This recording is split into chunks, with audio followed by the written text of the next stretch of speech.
Hello and welcome to Water Within Astrology.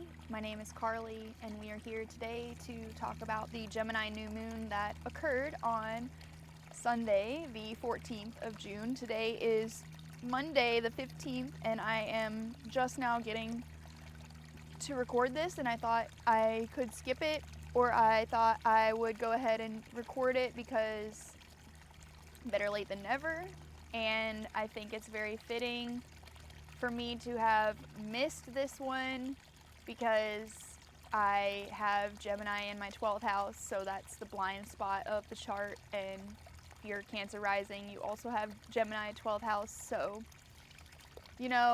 just letting that be what it is and letting the imperfections come as they appear and as the roadblocks and the technical difficulties and whatever have you, because I've been dealing with all that, dealing with a lack of free time, feeling like being burnt at both ends and not having any free time. The only reason I even have today to record this is because I unexpectedly was let off work. So there could be a feeling of that happening right now where our creative projects may be pushed to the side right now, and there's like a Saturnian blockage around what we are trying to get done and what we're trying to communicate, because it's actually a Mercury square Saturn, and we're going to get into that. So the reason I bring it up is because Mercury is the ruling planet of this new moon in Gemini. So today, actually, the moon has already moved on to Cancer, and this new moon occurred yesterday at 10:54 p.m. actually, so I'm really not that far behind, since it was late last night, and it could have been happening today, on the 15th if you are located somewhere else on the planet. So check your time zone, check what time it happened for you, and know that Mercury is the ruling planet, and Mercury is currently in Cancer.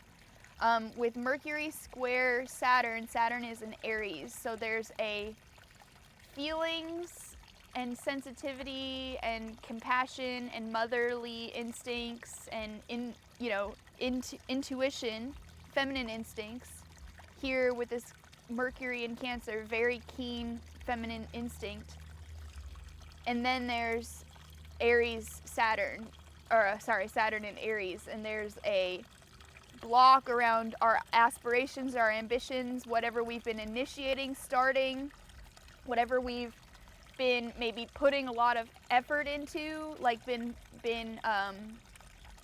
putting a lot of forced action to. Maybe this forced action in Saturn and Aries is meeting this blockage in Mercury and Cancer, saying you need a break. You need to let yourself rest, because the feminine rules rest. So Cancer is very much like a sleepy sign. It can be a sign that just wants to stay home and wants to be home and needs that time at home in its own shell, introverted, whatever it is that you need. Resting, letting that be. And maybe it's like not having the rest that you need, like what has been happening, because when we don't have time and we don't have rest, that creative flow is stifled, and there's a blockage around that creative flow. And Cancer is very fertile, feminine, creative energies, the moon.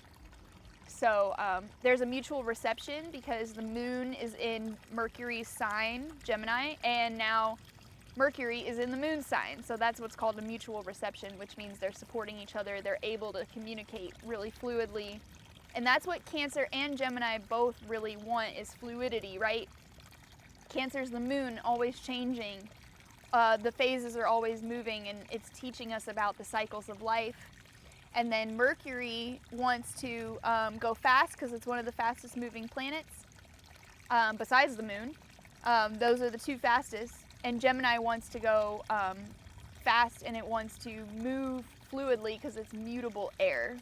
Mutable being changeable, and air sign is already changeable. It's changing and flexibility is needed right now, and knowing that that's how we handle the blockages that come up, and we are able to see our reactions right now pretty strongly. So let's take a pause when we're reacting about whatever it is, and if something came up that wasn't perfect, or something that stopped your plans, whatever, keep going. It's all good. No need to stress about it. No need to make a whole big crybaby fuss about it. Cancer can be very crybaby fussy, and I'm a Cancer rising, so I can talk shit.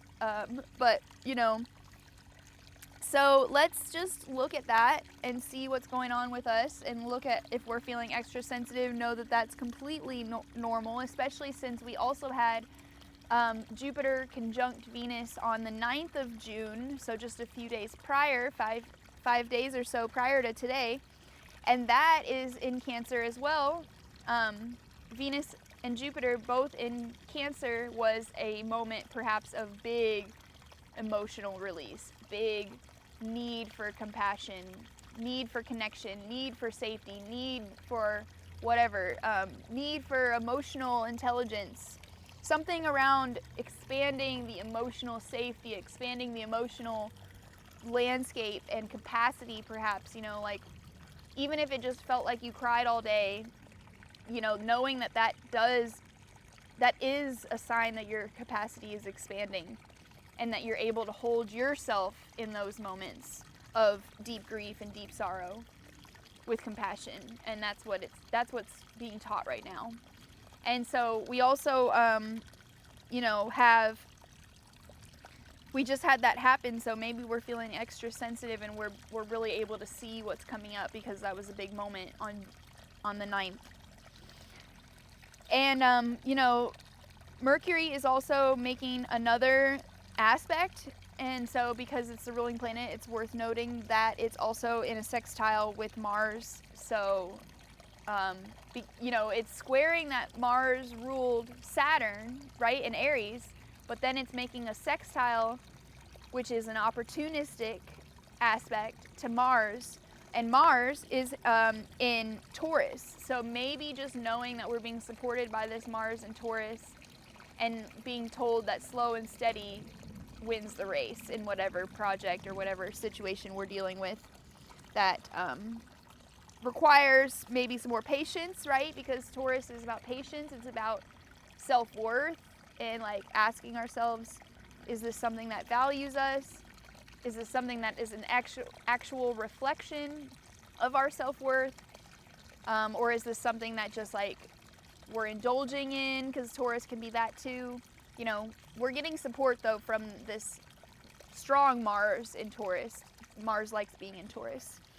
So, just like, let's keep going, and let's also remember pleasure is important. If we're being overworked right now, it's important for us to take time in nature. It's important for us to take the rest. Again, another feminine sign calling us into some more feminine ways of living that we normally just don't give time and attention to. So, and it can be so easy in Gemini season to rush through everything. And, we don't have that much time left in Gemini season. On the 21st is when the solstice, the summer solstice happens, and Cancer season begins. The sun moves into Cancer, and the first day of Cancer season is the summer solstice, meaning the first day of summer. So that's also known as Letha in pagan traditions. So we're going to talk about that a little bit, but the height of the sun, right? The first day of summer, the day where the sun is strongest. The sun overpowers everything, and it is the longest day of the year. So, what does Gemini deal with? Because Gemini is a very misunderstood sign. It's the first air sign, like I said, mutable, very changeable.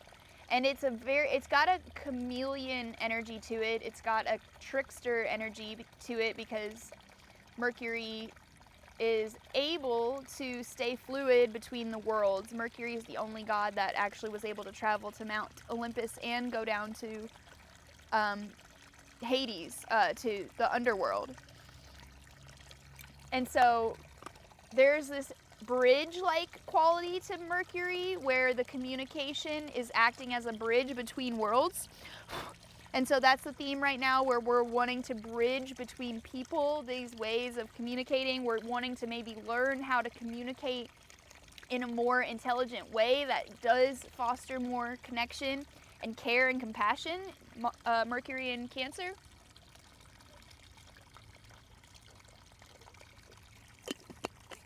Because we know that the Cancer energy is the most needed medicine on earth right now. This compassionate, feminine, soft, caring, nourishing energy that we all are so desperate for, you know, and as we should be, right? This is the first primal connection to another human we all experience, is our connection to our mother. So this is very primal, and like it's not something we can avoid or we can, you know, write off or just like pretend doesn't affect us or like isn't part of our DNA, literally. Like for us to be needing connection with other humans, right? Because of that first connection, we need that. And we don't need it in the same way anymore, of course, right? There's a growth aspect when Jupiter is there. And so we're seeing how our connections have changed and how we've grown and how we relate to people and how we struggle to relate to people too, because Cancer can be the shy one. It can be the one that wants to just, you know, stay quiet in the corner and like not, it may be afraid to connect with people because there might be a fear that their safety will be, you know, compromised. And so maybe that's that square to Saturn in Aries, is like maybe we're not being brave enough to do whatever it is we've been wanting to do, or that we feel intuitively called to do, right? There's a really important aspect too that's happening right now, and this is especially important because it involves Uranus, which is also in Gemini, the only other planet in Gemini besides the moon at this time. And you know, Uranus is squaring the nodes of fate, so the nodes of the moon, which are currently, north node is in Pisces, the south node is in Virgo, meaning that square from Uranus and Gemini to the nodes, both of them, is asking us to let go of whatever ideas we had, whatever plans we had, whatever details we had, let go of all that stuff with Virgo, let go of any shame, let go of any self-doubts or self-criticisms. All that stuff is being let go of with the Virgo part. And then with the North Node part, it's like asking us if we can have deeper faith, asking us if we can keep going forward even when we don't see the next step. And can we trust that the next step will appear if we keep walking? And not lose faith in the plan that we don't understand. You know, we don't understand the plan. We don't understand why things are happening the way that they are right now, where people are struggling. And so we're being asked to trust.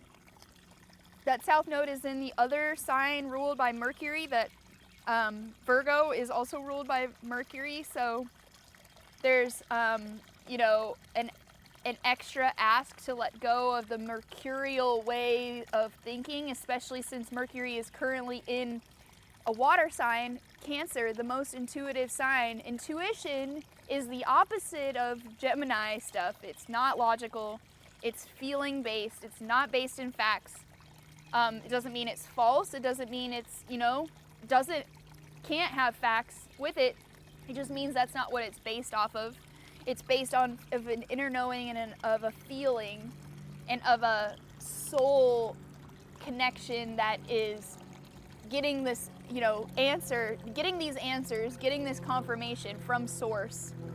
And that is period. It like, cite your sources. Like, I went and prayed about it, like, you know. And so there's an extra ask here to let go of what logical thinking is around whatever situation that we're dealing with. And of course, we can look at where we have Gemini in our chart, see which house that it rules, see what planets we have there, and know what more specifically themes we might be dealing with and on an individual level. So this is a very general reading of what topics might be coming up with Gemini in these aspects. So the next thing I want to talk about is the shift of the nodes. So that Uranus square to the nodes is going to be happening until July 26th is when the nodes of fate will move. North node will be in Aquarius then, and then the south node will be in Leo. And south node, Jupiter will be in Leo also June 30th. So the end of this month, that's going to be the next big shift that we see. And that's going to be a really interesting time. We're going to talk about that, not now, but we're going to talk about that soon. So stay tuned to that. I have a lot to say, and I've been thinking about it for a long time. And I want to just say that I hope that Jupiter in Cancer was good for everybody. I know it was very emotional, and it was very tender, and it was very this and that stuff that we maybe thought it was going to be better because we had a big square to Saturn for like a long time in the beginning, and so like there was just not, like things were not going the way we were promised by all these other astrologers saying like that, even myself included, like Jupiter in Cancer was going to be so fucking awesome, and it was, and it also wasn't what I expected at all. But I realize now, like, that first house transit is very personal, and it's not, you know, I'm looking forward to Jupiter in my second house because then it's going to become a little bit more, you know, Leo vibes too, right? It's more out there versus the Cancer stuff, which was all very maybe internal processes were happening. Anyway, so, like, leave a comment below if you want to talk about what happened the past year with Jupiter in Cancer, how that show up for you. You know, Chiron is still at 29 degrees. Chiron's going to move into Taurus July 19th, so, like, within, like, the next 4 days. So, Chiron is trining the nodes. So, whatever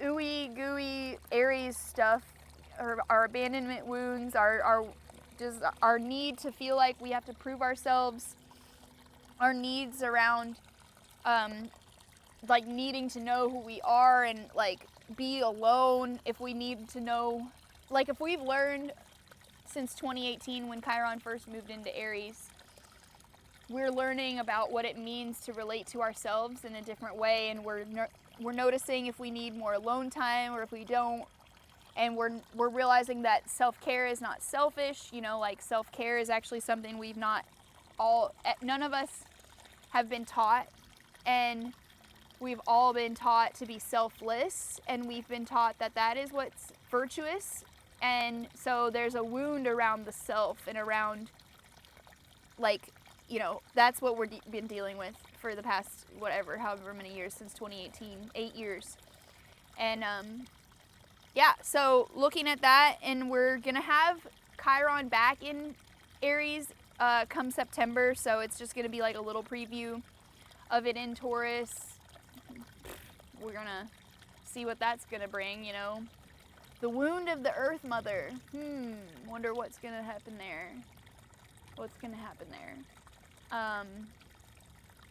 And then we'll have it back in Aries in September, so just a little preview. Let's see what happens. Let's stay vigilant, and let's stay aware of where Aries is in our charts, because that shit's gonna be going on for a while. With Saturn and Neptune both there, we've probably been looking at that already. So just one more thing to keep your thumb on, if you are someone who is into that and that doesn't stress you out, because that's the last thing that astrology is meant to do, is stress anyone out about like needing to pay attention to all the different transits, pay attention to all the different planets, like only if that serves you, only if that feels good. And I find that the more you practice, the more layers start to peel back, and the more capacity you also have to add in more planets or add in more details if you can hold that, you know, like just taking it bite size by bite size like we're doing with the full moons and new moons, like that's good to start, and then you'll find your path on where you need to step it up or not, you know. It's like a natural need to know the information because you start to notice things in your life that are happening and you're like, wait, so what transit is this that's happening? Like, why is this showing up? And then you start to look and then you learn. So no pressure. Don't get pressurized by any of this stuff. I know that I use a lot of technical language as well, so I want to just make sure and make this as applicable and helpful as possible, because that's the point of these free videos. So, Mercury square Saturn, again, could be that we have been feeling the pressure that Saturn's bringing of reality. Showing up every day in a disciplined way has become tiring, and we're maybe burnt out, and it's like, oh my God, when are we gonna get a break, or when are we gonna get some relief around, like, you know, the prices being so high?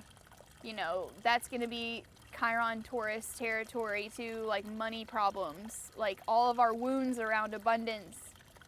And just let's continue to keep giving ourselves the love and compassion that we need to keep going, because right now it is tough to keep going, and it's feeling very like, yeah, every day is a struggle, but we got to keep going, and we can incorporate that Gemini lightheartedness and comedy and these like fun aspects of Gemini, curiosity, childlike playing, you know, just like fun, having fun and exploring and getting curious and asking questions instead of like making judgments, like that Virgo Mercury ruled sign wants to do. So, yeah, we want to get laser focused. I think that's Mercury square Saturn too. It's like asking us to focus that energy instead of, yeah, become more disciplined around it, because Gemini is very like all over the place, erratic, chaos. You know, it can be that.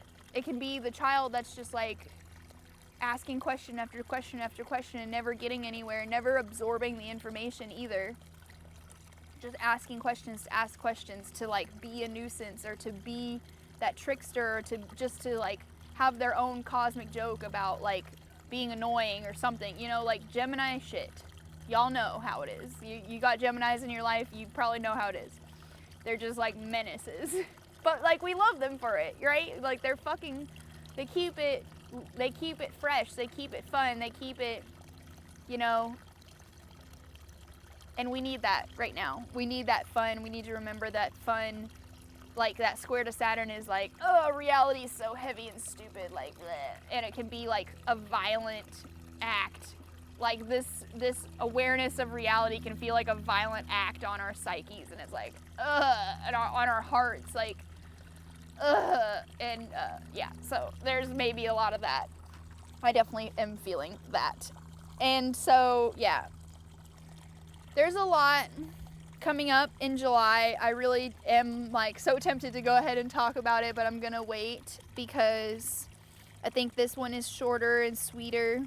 We're being asked to declutter our minds with the square to Neptune, or to the square to the nodes of fate, because that Virgo South Node wants to clean up and get rid of anything. Cleaning up our technology too, because Mercury rules technology. So I've been deleting so much stuff from my phone, like just old photos, and I've had no storage, so like it's been a forced thing. It's like that square to Saturn, it's like, oh, the reality is you're out of storage, honey. You got to do something, you know. And we could be hitting a wall like that, where it's like you literally can't move forward until you get rid of the old shit. You literally cannot. You cannot start this new beginning, right? Saturn in Aries, until you get your shit together. So that can be showing up very mundanely. It can also be just like needing to clean up our energy field, because Gemini air sign energy is working with that energetic field as opposed to like a physical realm. So energetic clearing, grounding. Gemini always needs grounding, especially with Uranus and Gemini. If you are a Gemini placement, if you have strong Gemini placements, you need to learn to ground for the next 7 years with Uranus in your sign, because you're gonna need it. We're all gonna need it, because Uranus and Gemini means erratic thoughts, shocking moments, like shocking psychic awakenings within the mind, like cerebral shocks. And this can be like mental breakdowns, and it can, very much be that. So like, we want to avoid that as much as possible. We need to take time in nature, listen to the sound of the water, listen to the birds, listen to the wind, like, listen to the babies cry and sing and laugh, and like connect with your friends. Gemini is the, social butterfly. We all know this, but it's just important for us to connect with each other. Like I said, let Gemini energy be that bridge between each other, and let that be the Uranus and Gemini energy that we really want, is like these connections that we're making, these conversations we're having. That is what's causing the awakening, the rumbling of the revolution, and the strength and the progress and the innovation. Like, let these conversations be about innovations that need to happen with New Earth, and like new ways of thinking, new ways of relating that bring us closer together, to where we remember we're all brothers and sisters, right? Gemini rules the siblings, and it rules our close-knit communities. So we need to reach out to our communities around us and know that this is what New Earth wants us. How it's going to have us move with Pluto in Aquarius especially is that we're going to be having power to the people and away from the patriarchal systems that we had in Pluto and Capricorn. Now we're using this Uranus and Gemini energy, which is supporting this it's a trine to the Pluto it's a trine to Pluto in Aquarius, right? Because they're both air signs. So they're working together for the next 7 years, telling us to connect with each other, to talk, to, hopefully learn how to actually be bridging the gaps, as opposed to keep creating more separation too. Because, every sign has a dark side, and we want to just make sure to watch the dark side of Gemini as being two-faced and wishy-washy and non-committal, and just like willing to say whatever to get by. And the dark side of the Pluto in Aquarius is like, I'm just going to distance myself so I don't have to deal with anybody else, and I don't have to think about it, and I can stay cold and calculated instead of caring, and all that good stuff. So let's clean up our energy, and let's remember that if you are experiencing issues around communicating with others, right? We keep just coming back to this square to Saturn. Maybe it feels like you can't communicate with others because of where you stand, or your, self-worth, or, where you stand is just it's seemingly far away from where the other person stands. And if you've been struggling, maybe starting out with talking about something that's not so heavy, something that's not so Saturnian, something that's not so, reality-based, keeping it light and keeping it Gemini realms, keeping it Cancer realms, like talking about how you maybe just feeding somebody is a great start to open up that conversation. If you show up with an offering, if you show up with something nourishing, something that's like a peace offering, because Cancer is the mother, so she's always willing to cook for people and bring that. That's like a huge thing for her. And so maybe that's a way to start and open it up. Like, bring something as an offering that shows that you care, like shows that you're showing up to this conversation from a place of care and wanting connection rather than wanting to bring up your defenses and wanting to fight, right? Saturn and Aries. And so, you know, let's just keep all that in mind. If we are struggling, don't lose hope. Don't give up. Right? That Mars in Taurus is like, that's Mercury sextile. Mars in Taurus is like slow and steady wins the race. Don't forget to be soft and caring and, you know, feminine. I think we really just always are being reminded with Gemini about the power of the words that we have and about how our words can really nourish or it can manipulate, and it can be, you know, Mercury in Cancer can be manipulation. It can be using these softer parts of ourselves to manipulate others or to like play victim or to like play like play baby, like, oh, I need taken care of, like, that can be really manipulative and toxic. And you know, don't deal with that. Like, people also need to know that square to Saturn can also be like, you have to take care of yourself. You can't just sit around and cry about it and be a baby. Like, I know I said that the most needed medicine is definitely care and compassion, and I stand by that for sure. But also, to what point is that not helpful and enabling, right? So, again, always just looking to find the balance in whatever we're dealing with. Not using any of the astrology to scapegoat and to, like, bypass or to, like, you know what I mean, play to the dark or the light side of it. Just, like, let's use it as a template and see where we fall on the spectrum and not use it as a way of excusing any of our behavior. If that makes sense. I want to say one last thing too, because this is important, and Black Moon Lilith has been coming up a lot in recent months with her being, with the Sag full moon that we had, she was there, and so we are looking now, this was just 2 weeks ago that we had the Sag full moon, and now she's here again. She's opposite the new moon, right? Because opposite Gemini is Sagittarius.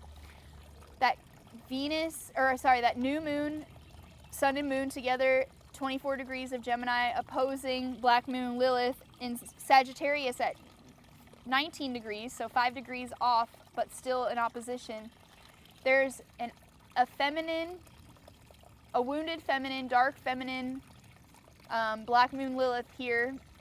And then there's Gemini that is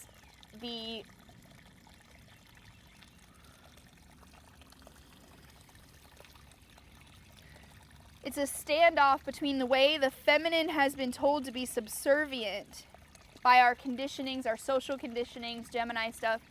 This stuff over here is coming up, and we're seeing that I'm tired, like maybe Black Moon Lilith is saying, I'm tired of being told to play small, to being told to just like adapt to whatever situation and to put my feelings, my Cancerian, Mercury in Cancer feelings, my feminine feelings on the back burner.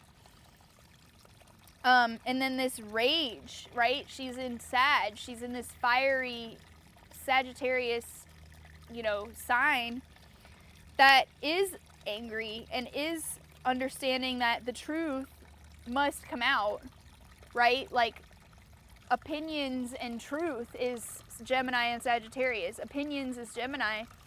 Everybody has their own perspective, and there's two sides to every story. And then there's this higher truth, which is the Sag energy. And the higher truth is that we know that the feminine has been exploited, and we know that she has been coming up and speaking to us through the stars and the planets a lot. And are we listening? Or are we still making excuses? Are we not, at this point, sick of our own shit? Sick of our own excuses as to why we still haven't changed? And so I want to say to this opposition with Black Moon Lilith is the part of us that doesn't want to stay subservient, the part of us that learned our role and learned the feminine's role, if you are not someone who identifies as female, learned what the feminine role was in life and how it was just destined to be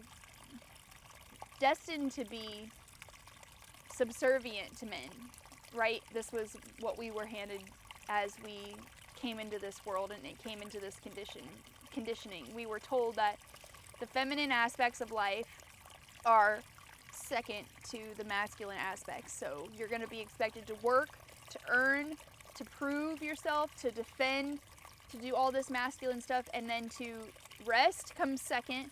Self-care comes second. Nourishing yourself comes second. All these different things, all this stuff that, human connection and like those things can come later. Right now it's just time to work, and that's the main focus.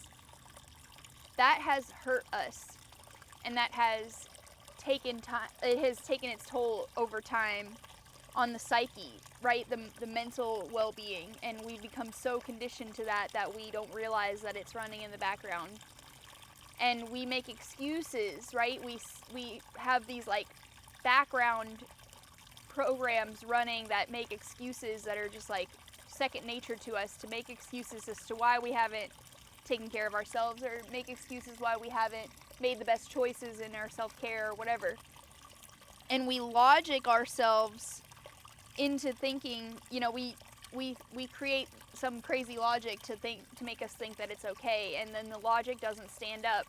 But we don't really care about that part. We just care enough about making the excuse to get out of it. And that's where we're being, I think, held accountable by Saturn with that square too, and by Black Moon Lilith, because she's like, are you still playing subservient? Are you still letting people walk all over you? Are you still playing small? And Mercury in Cancer is sometimes afraid to say what she needs to say, and she sometimes has a problem with sidestepping and being indirect instead of getting to the point and saying what she needs to say, and using, like maybe she can't speak because she's welling up with tears, that could be where we're at, and we're so afraid, we're paralyzed, we can't speak. Whatever it is, like, just honor that's where you're at, and look at it and see if there's something that can help you to move forward by overcoming fears or by letting go of old mindsets, because Cancer can be really nostalgic, and it can be romanticizing the past, and it can be, holding on to the past because that's familiar and it's uncomfortable to step out into the new. And Cancer can sometimes let her fears get the best of her and not let her move forward, because she's so caught up in what used to be, in the nostalgia of all of it. And there's nothing wrong with being nostalgic. There's nothing wrong with any of that. It's just like, when does that become a problem for us? And when are we like not acknowledging the passage of time with that square to Saturn? Saturn is the lord of time and karma. And really just watching where we're playing small with our language, where we're using it to make excuses, where we're using it to manipulate others, because Cancer can really be that sometimes. Like I said before, with the victim mentality. Small minds think alike. That's what the title of this video is. And I just want to say that if you are someone who feels like your way of thinking is different, and you are on the outside of things, and you are, you're a revolutionary. You are a revolutionary, and that could be that Mercury square Saturn as well. Saturn is the outside, and you could be feeling very alone on the outside. Saturn in Aries. But know that that's a revolution, and it's a initiation. Whatever we're going through, if we are feeling isolated, we're being initiated to be able to stand on our own 2 feet, and to be able to stand in our own self on our own, so that when it comes up to these conversations, we can still stand strong even when it's tested up against the mirror, which is Gemini, the mirror.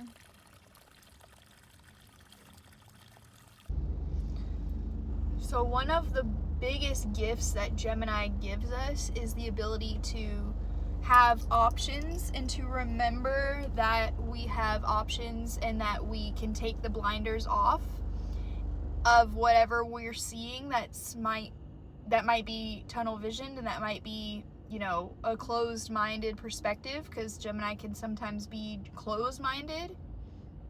But when we open up to the options that are around us, we see that whatever situation is bigger than what we might have thought before, and it opens it up and it brings us resolve. With the square to Saturn, there could be a restriction around the idea of us that we have, that Gemini expands us to open up to. If you're someone who feels like you have to fit into a niche, or, you know, like if you're out there being an entrepreneur or starting your own business and you feel you have to just have one offering, or you have to be one thing, you know, I think we're busting out of that as well type of thinking, where we have multiple gifts to offer, and all of those gifts are needed now, and all of the different aspects of ourselves are being acknowledged now. So like, you know, we just had basically 2 Scorpio full moons back to back. That Sagittarius full moon, the second one, the blue moon, was, you know, at the end or the beginning degrees of Sagittarius. So the moon was full and it was in Scorpio, you know, and then it hit its peak at the beginning of Sagittarius, but it was still a full moon in Scorpio. And so these are 2 full moons basically spotlighting Scorpio stuff, that shadow aspect of ourselves. And now is the integration point where we realize that we are Gemini, shadow and light, immortal and mortal, feminine and masculine. You know, we are both in one package, and this marrying of the feminine and the masculine in us opens up that central channel so that we can create more, so that we can access more parts of ourselves, more of our multidimensionality. And so that's really important for us to realize, that we are the mortal and the immortal. You know, we are both. And this denial, you know, like this denial and avoidance and this lack of accountability and all of this stuff that Gemini can sometimes be known for, is very much coming up now. Thinking about how we change personas, personalities based on our mood, and that could be happening a lot with the Mercury in Cancer, mood changing. Mercury is approaching Jupiter as we speak. It's at 18 degrees and Jupiter is at 26 degrees. So it will be coming up to Jupiter to make its conjunction, and then it will be, you know, Jupiter will be moving on. So right here at the end, we're going to be getting some strong messages, some strong intuitive messages from higher realms that are teaching us big lessons, Jupiterian lessons, Cancerian lessons, lessons in emotional landscapes, lessons in intuitive landscapes. And so that's the mother and the father coming together. Not so much Mercury, right? Mercury is kind of like that third force, right? Jupiter is the father, Cancer is the mother, so it's been there, and there's been a sacred marriage of the 2 sides of the brain, right? The logical and the not logical. And they've been married together this past year. They've been coming together. And then hopefully that central channel has opened up for us to be able to use that third force of creativity, that Mercury, which is connected to the hands. And we're going to be working with opening up the heart space, because the heart is the hands are the extension of the heart. So when we're working with the heart space, we open it up and we then attune the hands to be able to create and channel through the hands what it is that's in our heart space that we're wanting to create. And so Gemini rules the hands, and Leo, which is where Jupiter is about to move into, it rules the heart space. So, you know, like I said, we're going to be opening up that heart space. We're going to be using the hands to create what we've been wanting to create. Right now has been a seeding point, right? This new moon in Gemini is a seeding point. So Mercury's going to be going retrograde soon as well. So we want to make sure and start any projects that we've been putting off now before that happens. And so that we can keep going and tie up those loose ends during the retrograde.